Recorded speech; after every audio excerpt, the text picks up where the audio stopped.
No coincidence that as the crucial four-party talks got underway in Geneva, Vladimir Putin was stealing headlines in Moscow. The Russian president engaged in a marathon 4-hour question and answer session with the Russian people. Top of the agenda, the crisis in Ukraine, and one question: would Putin send in the troops? I can remind you that Russia's Federation Council granted the President the right to use armed forces in Ukraine. I very much hope that I will not have to use that right and that we will be able to solve all current burning issues in Ukraine by political and diplomatic means. This is an event which plays well at home.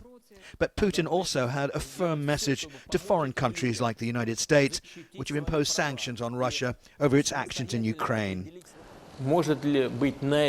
Can a compromise be found on the Ukrainian issue between the United States and Russia?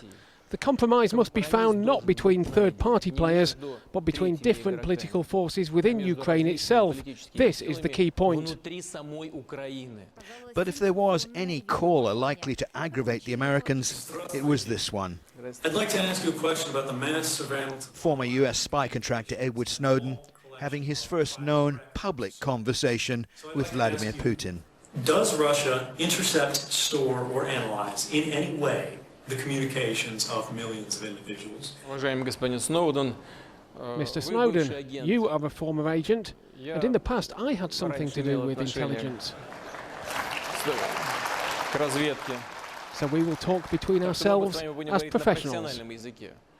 Putin's refusal to hand over Snowden back in June severely strained ties with the United States, and with the deadlock over Ukraine only getting worse, that relationship with Washington is unlikely to improve.